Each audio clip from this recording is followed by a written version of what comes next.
Nous te bénissons et te disons merci, toi qui nous donnes encore cette occasion ce matin, de pouvoir nous retrouver, Seigneur, dans ta présence, afin de t'écouter. Et notre prière est que tu nous bénisses pendant ce moment, que tu disposes nos cœurs, que tu permettes, Seigneur mon Dieu, que nous puissions être sensibles à l'écoute de ta voix et que nous puissions jouir des effets pour lesquels toi tu as envoyé cette parole ce matin. Seigneur, bénis chacun de nous et permets que je ne sois qu'un instrument inutile entre tes saintes mains et que ta grâce seule repose sur nous au nom de Jésus. Amen. Shalom, shalom. Ce matin, nous voulons continuer avec les thèmes de la retraite. En fait, nous voulons clôturer notre moment. Comme je le disais tout à l'heure, c'était des moments vraiment bénis, des moments durant lesquels Dieu nous a visités. Dieu nous a fait beaucoup de bien et nous nous sommes entretenus sur ce thème, chercher l'Éternel pendant qu'il se trouve. Chercher l'Éternel pendant qu'il se trouve. C'est le thème que nous avons eu à utiliser. Et on l'a tiré de Ésaïe 55, le verset 6 à 7. Certaines personnes maintenant ont même déjà mémorisé ces passages. J'espère. Parce qu'en réalité, quand nous entendons la même chose, nous pouvons mémoriser. Qui dit ceci? Ésaïe 55, 6 à 7 dit ceci. Cherchez l'Éternel pendant qu'il se trouve. Invoquez-le tandis qu'il est prêt. Que les méchants abandonnent sa voie et l'homme d'iniquité ses pensées. Qu'il retourne à l'Éternel qui aura pitié de lui, à notre Dieu qui ne se lasse pas de pardonner. Donc, Dieu appelle son peuple à la repentance. Cherchez-moi, revenez à moi, et c'est comme ça que vous aurez la bénédiction. Et j'ajoute à cela Jérémie 29, 13, que nous avons aussi entendu en ce lieu. Jérémie 29, 13 qui dit ceci. Vous me chercherez, vous me trouverez, si vous me cherchez de tout votre cœur. C'est ça la partie importante. Si vous me cherchez de tout votre cœur. Donc, nous venons de sortir de la retraite et durant cette retraite, on nous a parlé de qui doit chercher. On nous a parlé de quand chercher l'Éternel, pourquoi chercher l'Éternel, comment chercher l'Éternel. Et j'espère que nous avons gardé toutes ces choses. Dis-moi l'essentiel parce que je sais qu'on ne peut pas tout garder aussi. Et le tout dernier message, c'était carrément un conseil qu'on nous donnait. Cherchez continuellement l'Éternel. Cherchez continuellement l'Éternel. Et comme je le disais encore hier, l'Éternel est comme un diamant à plusieurs facettes.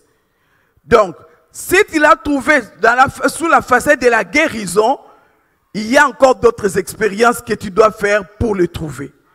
Et s'il vit en toi, si tu l'as reçu, tu l'as expérimenté en fonction de la guérison, demain il y a possibilité que tu l'expérimentes en fonction peut-être du travail, en fonction peut-être de la promotion, en fonction peut-être de la paix dans ta famille. Donc, il y a plusieurs choses que Dieu peut faire avec nous lorsque nous les cherchons, sans oublier cette recherche qui a trait aussi à la relation que lui et nous continuons à entretenir.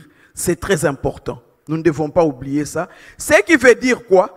Tous les enfants de Dieu sont appelés à chercher l'Éternel.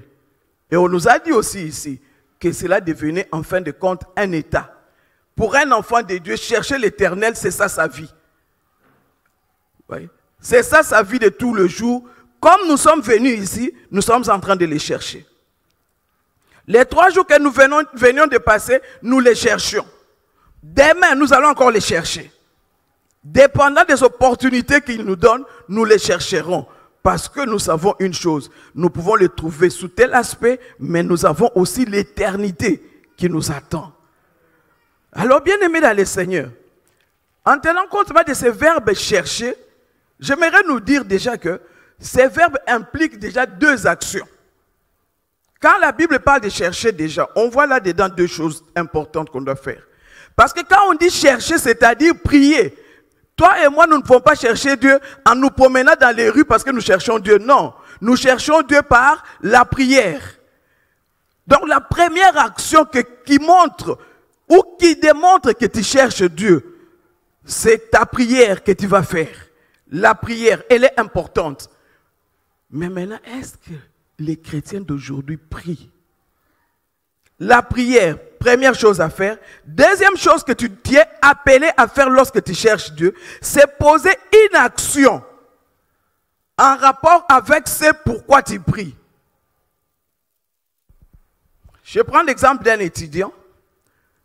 Il prie, Seigneur, donne-moi l'intelligence, donne-moi l'intelligence. Ou encore, aide-moi à réussir. C'est une bonne prière. Mais il ne révise pas ses notes. Ou encore, il n'assiste pas au cours. Comment il va réussir? Et pourtant, Dieu est disposé. Mais maintenant, c'est lui maintenant qui est un problème. Donc, tu pries, donne-moi l'intelligence. Et tu fais l'action qui doit accompagner le fait que tu dois avoir l'intelligence. Malheureusement, dans nos églises, dans la vie que nous passons aujourd'hui, les pasteurs que nous sommes, nous demandons à nos fidèles de foi de venir prier même depuis le matin jusqu'au soir, tous les jours et chaque semaine et tout ça. Et en fin de compte, on leur dit, vous devez prospérer. Comment tu vas prospérer si tu n'as pas travaillé? Comment tu vas prospérer? Or, le vrai travail et le bon travail, c'est fait la journée. Comment tu vas prospérer? Et bien aimé, et nous aussi qui sommes les fidèles, quand on dit faisons comme ça, nous aussi nous courons. Une fois en passant, ça s'explique. Parce que la Bible même m'exhorte à arrêter et à savoir qu'il est Dieu pour les rechercher. Mais la Bible ne me dit pas que tous les jours je dois faire certaines choses seulement pour plaire aux hommes. Non, c'est pour cette raison, bien aimés, soyons des lecteurs de la parole de Dieu. Comme ça, on ne va pas être vacillant, on sera stable. Donc je disais, chercher est accompagné de ces deux actions qui sont vraiment des actions qui sont importantes. Élie et Élisée, on dit à Élisée, et lui-même déjà présenté ça, Élie sera enlevé. Et c'est là que ça s'est passé. Je ne donne pas de références des fois parce que je ne sais pas encore ça, la partie sur laquelle je vais vraiment m'atteler. Élisée reste. Élisée maintenant, quand il est resté, la Bible dit, il prie, il dit, où est l'Éternel, le Dieu d'Élie? Il pouvait s'arrêter aussi, se mettre debout. Où est l'Éternel, le Dieu d'Élie? Il reste tranquille. Est-ce que Dieu allait se manifester? Mais il a pris les manteaux. Où est l'Éternel, le Dieu d'Élie? Il a posé l'action et la chose s'est décantée. Il y a beaucoup de chrétiens qui restent comme ça, bras croisés. Comme si Dieu va seulement ouvrir le ciel comme ça et faire tomber des choses. Alors que Dieu a déjà donné sa volonté, sa façon de faire dans la Bible. Donc, nous avons prié pendant 3 jours. Bien-aimé, ne croise pas les bras, s'il te plaît. On est sorti de la retraite, maintenant il faut poser l'action pour laquelle tu as prié. Il faut faire ce pourquoi tu as prié. Et lorsque j'ai réfléchi de cette façon, je vois directement que il y a dans cette affaire de chercher l'Éternel, il y a la part de l'homme et il y a la part de Dieu. Ouais. Je dois faire ce que moi je dois faire, Dieu fait ce que lui doit faire. Or, Dieu a déjà fait ce que lui devrait faire. La Bible me dit, Christ a tout accompli. Si je le crois, donc je sais que pour en tout ce qui me concerne, vous voyez les problèmes là qui vous dérangent encore aujourd'hui. Cette situation-là qui vous a encore amené encore à pleurer aujourd'hui. Pour tout ça, Christ a déjà tout accompli. Mais maintenant, qu'est-ce que toi tu fais pour que cela puisse être réel dans ta vie? Il y a la part de Dieu, il y a la part de l'homme. Il dit ceci, par exemple dans Matthieu 11, 28. La Bible va me dire ceci. Venez à moi, vous tous qui êtes fatigués et chargés, et je vous donnerai du repos. Si tu es fatigué, tu es chargé, tu viens à Dieu, il fait quoi? Il te donne le repos. Donc, il y a ta part. Ma part à moi, c'est de venir. Sa part à lui, c'est de me donner du repos. Mais si moi, je ne viens pas, il ne le fera pas. Jacques 4, 8 va ajouter, approchez-vous de moi. Et je m'approcherai de vous. Il y a d'abord ces pas-là que l'homme doit faire. Qu'est-ce que je demande à Dieu? Qu'est-ce que j'ai dit à Dieu? Et si je fais les pas, Dieu lui va faire le reste. Mais si je ne fais pas les pas, je reste assis à la maison en train de dire, les dieux de la bannière qu'on avait prêché il y a 3 dimanches là, il n'a qu'à intervenir dans ma vie. Oui, il peut le faire, il est Dieu, il est souverain. Et il sait pourquoi il peut le faire. Mais en général, puisque nous ne sommes plus des bébés spirituels, vous savez, un bébé, hein, dès qu'il pleure, maman court avec les biberons parce qu'il sait que l'enfant pleure pour être nourri. Mais quand l'enfant commence à grandir, à un certain moment, il peut pleurer. On lui dit seulement, arrête de pleurer, c'est fini, non? Pourquoi tu pleures? Arrête de pleurer. Donc, à notre âge spirituel, non, nous sommes appelés à, j'ai pris, je pose l'action. Mais pendant que je vais poser mes actions là, j'interpelle juste notre attention ici. Il y aura peut-être des moments de déception, des moments de découragement. C'est ça l'ennemi de la recherche. Quand il cherche là, l'ennemi, c'est je cherche, je ne trouve pas, du moins pendant ce temps-là, et puis je me décourage. J'arrête de chercher. Attention, c'est notre ennemi, le découragement. C'est l'ennemi de la recherche.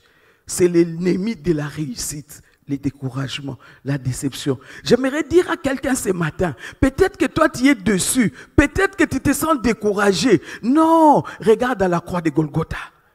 Regarde à la croix, c'est là où il y a ta victoire. C'est là où tu pourras avoir ce que tu recherches. Et c'est ça que nous devons faire chaque jour, chaque minute de notre vie.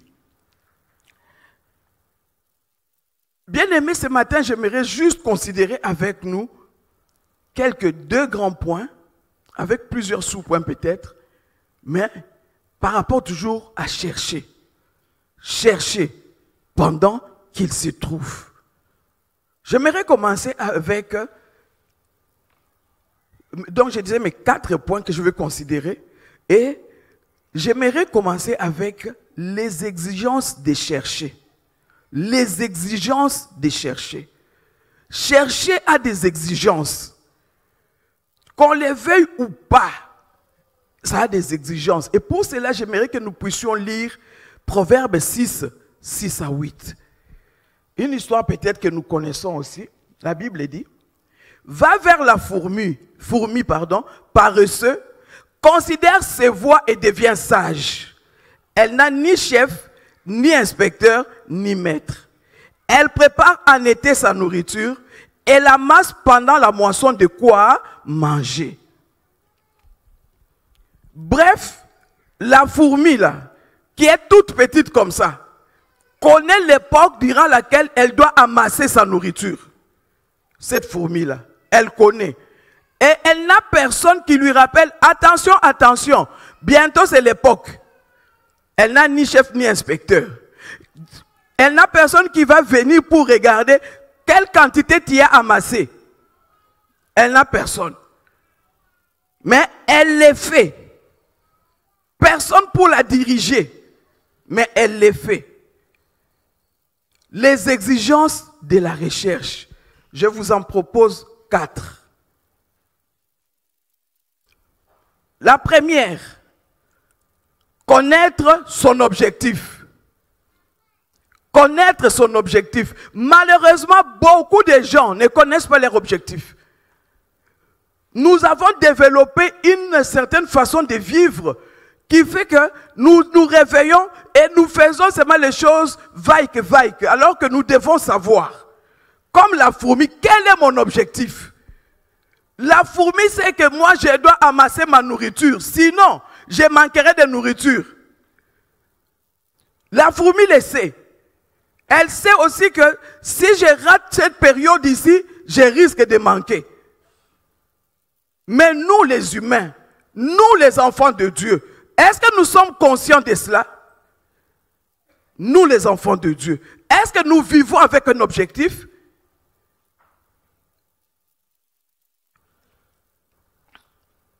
Il y a des gens qui n'ont pas de priorité dans la vie. Il y a des gens qui ne savent pas ce qu'ils doivent faire. Or, dans notre marche de tout le jour, dans ta vie de tout le jour, dans ce que tu fais tout le jour, bien aimé, tu dois apprendre à te fixer des objectifs. Les objectifs restent importants, puisqu'ils nous permettent de savoir d'où je pars et où je vais. Et si tu ne sais pas ça, tu vas t'arrêter tout le long du chemin. Vous vous souvenez? Quand Élie envoie Géasi vers la femme de distinction, il lui dit, ne salue personne en chemin, va tout droit. Pourquoi? Si tu commences à saluer les gens, parce qu'à cette époque-là aussi, les gens les connaissaient. Si toi tu commences à t'arrêter pour saluer les gens, tu vas arriver en retard. Tu risques même de ne pas atteindre ton objectif. On va te dire, viens d'abord manger. Tu t'arrêtes manger et tu t'arrêtes, je ne sais pas, accompagner quelqu'un et puis tu ne fais pas ton objectif. Bien aimé, nous devons savoir quels sont mes objectifs à moi par rapport à cette année, par rapport à ma vie, par rapport à mon foyer. Quels sont les objectifs que nous poursuivons? On ne nous a pas éduqués comme ça, mais lorsque nous apprenons des choses, nous devons savoir comment les appliquer dans notre vie pour réussir. La fourmi le savait. Elle savait que moi, tel que je vis là, si je ne fais pas attention, je vais mourir de faim. J'ai essayé de regarder la femme syrophénicienne dans Matthieu 15 à partir de 21. Cette femme bien-aimée, elle est venue vers Jésus. Et moi, pour moi, quand je lis les textes, je vois ceci. Cette femme avait comme objectif, moi là, aujourd'hui, je ne rentre pas à la maison sans la guérison de mon enfant. Mon objectif, c'est la guérison de mon enfant. Et lorsqu'on a un objectif, quels que soient les obstacles, on va les surmonter. Remarquez avec moi, la femme à la perte de sang. Elle avait son objectif, elle avait décidé depuis la maison. Mon objectif, toucher les pans de sa robe. Remarquez avec moi, Bartimée avait un objectif. Dès que je vais entendre du bruit, on me dit seulement que c'est Jésus qui arrive. Moi, je vais crier. Il avait un objectif. Quel que soit ce qu'on va faire, ça ne pourra pas t'arrêter. Si toi, tu es venu dans le Seigneur, tu dois avoir un objectif. Notre objectif final, c'est l'éternité avec lui. Ce n'est pas m'arrêter en chemin. Ce n'est pas avoir 50 voitures. Ce n'est pas avoir 100 maisons. Mon objectif final, c'est moi, l'éternité avec lui. Et si je connais mon objectif, bien aimé, je saurai aussi comment me comporter pour atteindre mon objectif. C'est très important. Beaucoup de chrétiens aujourd'hui, nous vivons comme si nous allons demeurer sur terre. Non, personne ne demeurera sur terre. Nous serons un jour en présence de celui que nous avons invoqué aujourd'hui. Il y aura ces jours-là. Bien-aimé dans le Seigneur, quels sont tes objectifs à toi? Comment est-ce que tu marches? Par rapport à Dieu, c'est d'abord l'éternité. C'est très important et nous devons vivre avec ça comme mobile. Ça va nous aider à savoir comment agencer notre marche, notre conduite de tous les jours. Mais malheureusement, même les pasteurs, plusieurs nous vivons pour les choses de ce monde. Malheureusement. Lorsque nous cherchons l'Éternel, nous devons le chercher tous les jours. Nous devons le chercher en tout temps. Mais c'est parce que justement nous avons un objectif que nous devons tous connaître. Mais à part cet objectif-là, est-ce que je peux moi m'assigner mes propres objectifs aussi? Oui, si et seulement si. Ce sont des objectifs qui peuvent t'aider à atteindre le royaume de Dieu. Tous les jours, on doit savoir comment je vais faire pour marcher aujourd'hui. Remarquez avec moi aussi, bien aimé, une deuxième exigence que cette fourmi nous enseigne, c'est l'effort. L'effort. La fourmi fournit des efforts. Je ne sais pas si vous avez déjà remarqué, même dans nos maisons, vous allez voir une petite fourmi comme ça qui transporte des fois un petit truc blanc qui donne l'impression de dépasser même sa taille. Et la fourmi va se promener avec ça parce qu'elle sait que je pars d'ici pour arriver là-bas afin que je puisse amasser. Et nous le voyons même dans nos maisons, l'effort. Beaucoup de chrétiens ne veulent pas fournir d'efforts. Chercher Dieu exige des efforts. Chercher Dieu, si je peux aller plus loin, exige des sacrifices. Il y a des gens qui ont dit, hey, 3 jours de jeûne. Moi, vraiment, aller gêner. Toi, vraiment, aller gêner. Mais les jeûnes, c'est tu t'humilies devant ton Dieu. Tu vas t'humilier devant ton Dieu, pas devant un homme. C'est pour ton bien, c'est pas pour le bien de quelqu'un d'autre. Et personne ne meurt parce que je n'ai pas mangé pendant 3 jours. Personne. Bien-aimé dans le Seigneur, l'effort, beaucoup de gens ne veulent pas fournir d'efforts. Et nous sommes dans une société aussi où on nous a enlevé cette partie-là. Nous voulons avoir tout aujourd'hui, je veux tout. Même l'argent, tout, aujourd'hui, donnez-moi aujourd'hui. Dès que j'ai l'occasion de voir l'argent, c'est aujourd'hui, je dois tout avoir. Non, non. Que la fourmi nous enseigne. Elle fournit des efforts petit à petit pour amasser. Alors que nous avons notre objectif, l'éternité, nous n'allons pas tout faire en une fois. Nous allons aussi fournir des efforts petit à petit jusqu'à atteindre l'éternité. Bien-aimé, dans la marche avec Dieu, l'effort, c'est une nécessité, c'est une exigence. Acte 24, 16 dit ceci. C'est pourquoi je m'efforce d'avoir constamment une conscience sans reproche devant Dieu et devant les hommes. Oh, ça peut-être, tu vas me dire, non, mais ça n'a rien à voir avec l'activité physique. Si, ça a quelque chose à voir. Pourquoi? Parce que le spirituel est rattaché au physique. Quand je fais tout ce qui est physique là, ça doit être en accord avec Dieu. Et là, on nous dit, c'est pourquoi je m'efforce, la part de l'homme. C'est pas Dieu qui s'efforce, c'est pas Dieu qui t'efforce, c'est toi. C'est pourquoi je m'efforce, moi, pour avoir constamment une conscience sans reproche, devant Dieu d'abord et devant les hommes. Est-ce que toi tu as une conscience sans reproche? Est-ce que tu as une conscience sans reproche devant Dieu d'abord? Parce que si Dieu te condamne, même si nous t'acclamons, nous t'élèvons, tu es en train de tout perdre. Et cette conscience-là, pour l'avoir, c'est-à-dire, moi, j'ai travaillé normalement. Moi, je n'ai pas eu à tripoter. Moi, je n'ai pas eu à faire certaines choses de nature à me détruire. Non. 2 Timothée 2,15.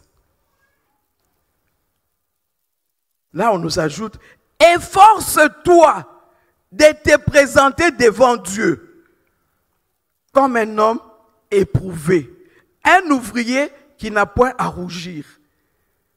Vous pouvez continuer la lecture. Efforce-toi. Il y a ta part, bien-aimé. Il y a ma part dans tout ça. Et ma part à moi, c'est de fournir des efforts. Dans la recherche de Dieu, je dois fournir des efforts. Je prends un exemple simple. Un exemple simple. Dans nos maisons, lorsqu'on commence à chercher les chaussettes, lorsqu'on cherche les chaussettes, il faut trouver la couleur qu'il faut, qui marche avec l'accoutrement que je vais mettre. Ça, c'est simple, vraiment, je viens, je prends directement.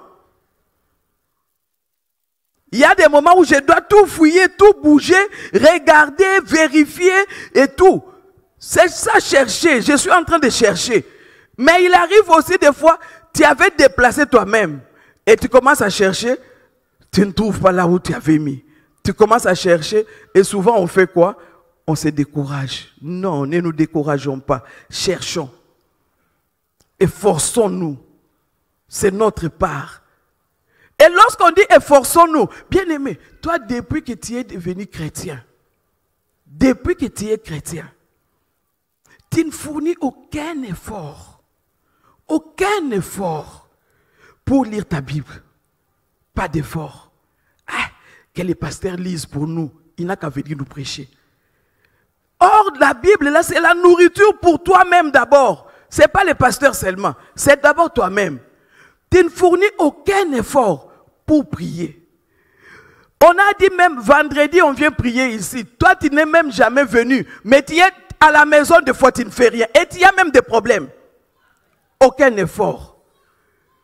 Aucun effort. On dit à l'église, on aura telle activité des jeunes, de l'écodime, des mamans, des papas. Toi, tu n'es jamais là. aucun effort. Mais bien aimé, qu'est-ce que toi tu es en train de faire par rapport à Dieu? Vous savez, l'éternité, c'est nous qui préparons cela. C'est notre part.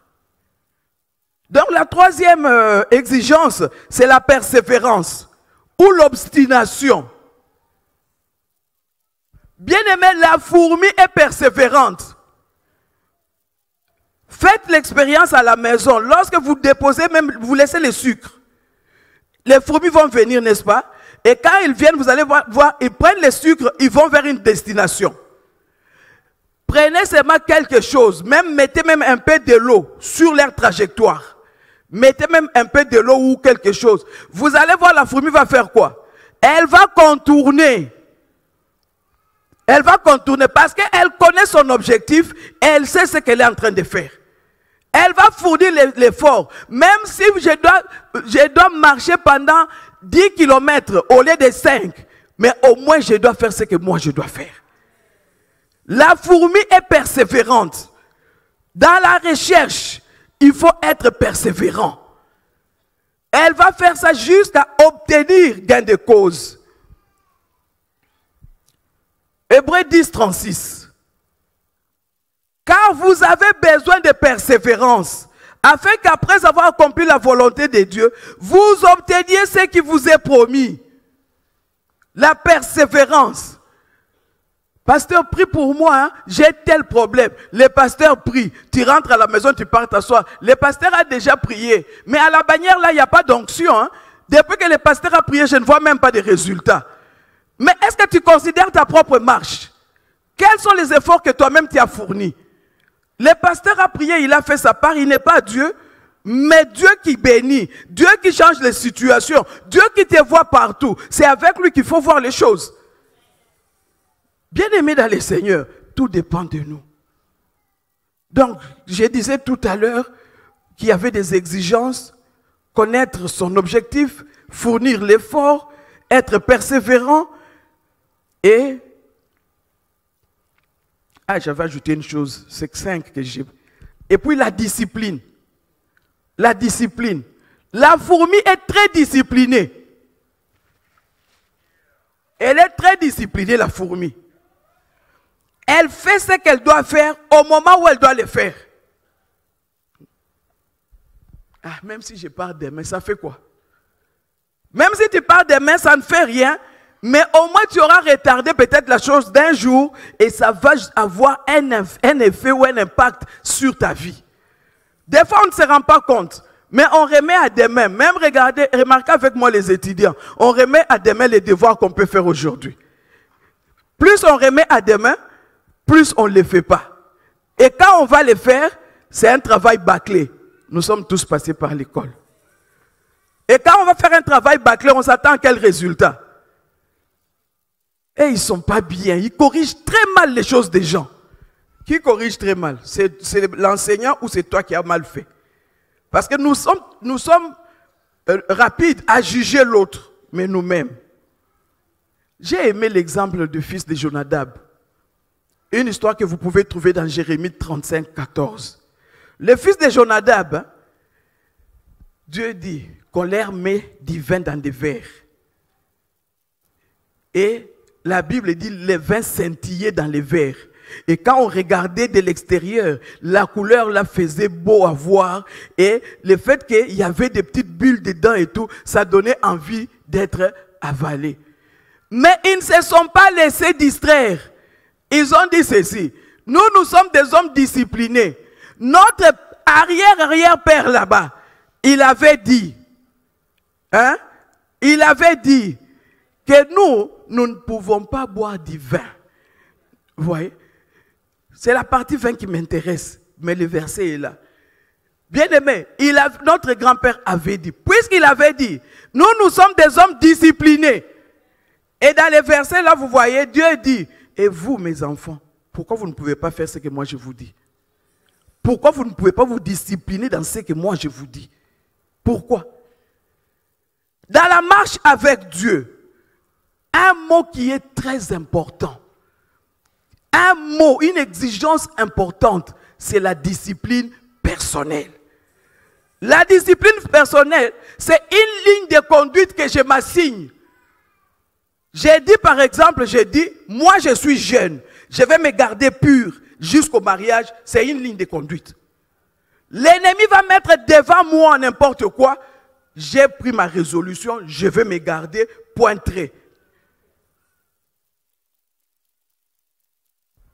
Je suis au bureau, je sais que je suis enfant de Dieu. Cet argent ne m'appartient pas, ce n'est pas mon revenu. Je n'y touche pas, c'est une ligne de conduite. Quelle que soit la tentation, j'ai laissé à la maison, il n'y avait rien à manger. Parce que l'ennemi aussi, des fois, fait des choses pour nous avoir. Et Dieu permet pour lui montrer que soit nous sommes mûrs spirituellement ou nous ne sommes pas mûrs. Bien-aimés dans le Seigneur, soyons comme les fils de Jonadab. Et enfin, marcher dans la sanctification. Ce sont les exigences. Marcher dans la sanctification. C'est très important. C'est très important. Sinon, tout ce temps que nous passons ici, tout ce que nous faisons, nous sommes en train de perdre. Marcher dans la sanctification. Hébreux 12, 14. Recherchez la paix avec tous et la sanctification, sans laquelle personne ne verra le Seigneur. Tous nous voulons voir le Seigneur. Mais si nous ne marchons pas dans la sanctification, nous aurons tout perdu. Deuxième point, pendant qu'il se trouve, pendant qu'il est prêt, pendant qu'il se trouve, cherchez l'Éternel. Pas à n'importe quel moment. Pendant qu'il se trouve, pendant qu'il est prêt. Je peux même ajouter pendant qu'il est disponible. Les mots-là, pendant, démontrent qu'il risque d'avoir un temps où ça ne sera pas possible. Il risque d'avoir un temps où ça sera difficile. Il risque d'avoir un temps où Dieu ne sera pas accessible. Maintenant là, nous sommes sous la grâce.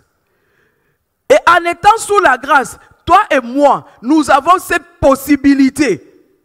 Nous avons cette facilité de pouvoir chercher l'Éternel. Demain, ça risque d'être trop tard. Nous connaissons tous, non? Noé et la construction de l'arche. Noé, quand il a construit l'arche, les gens autour ont fait quoi? Sûrement, ils se sont moqués. Ils ont dit n'importe quoi à Noé. Même les jours que Noé entrait dans l'arche, peut-être même certains lui ont dit, Noé, mais toi, on dirait que ta tête ne fonctionne pas. Comment toi tu peux entrer dans une histoire pareille alors que dehors ici il y a de l'air, nous sommes bien? Mais vous savez ce qui est grave? L'être humain ne voit même pas les petits signes que Dieu met autour. Comment vous pouvez expliquer?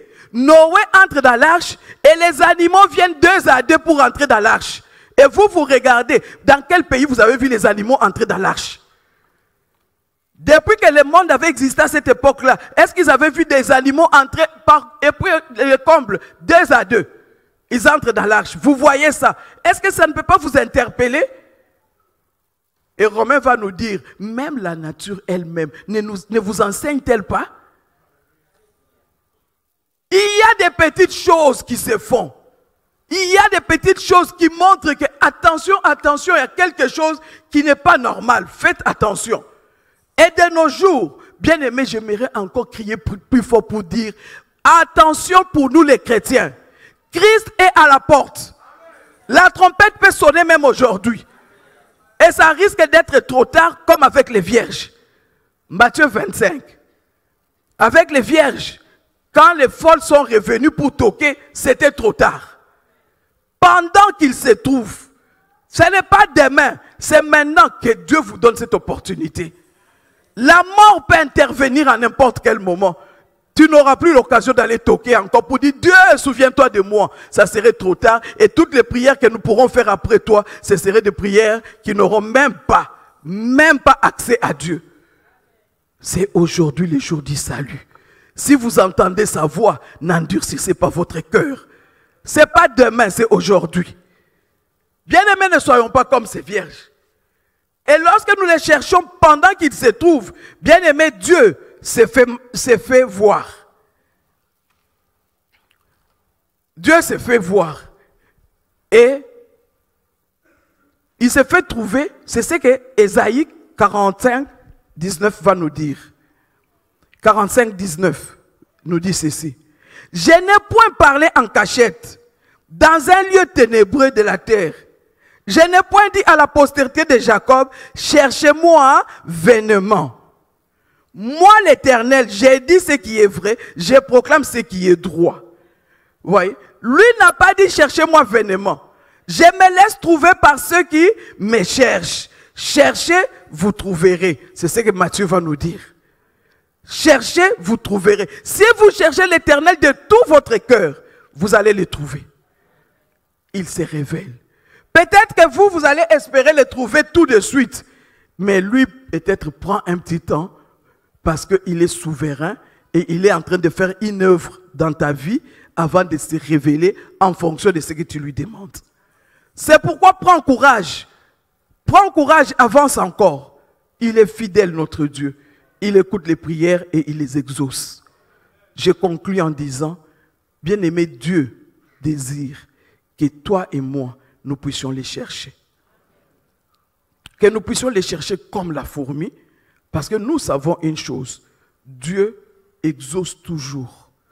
J'ai dit bien, il exauce toujours les personnes qui les cherchent de tout leur cœur. Et si vous les faites de tout votre cœur, aujourd'hui, peut-être le jour de votre visitation, nous allons prier.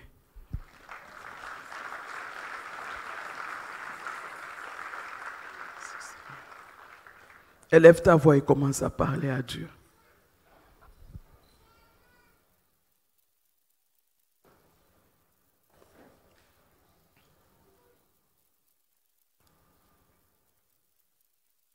Peut-être que tu es là, et dans ce qui a été dit, tu as été touché, et tu aimerais que nous puissions prier ensemble avec toi.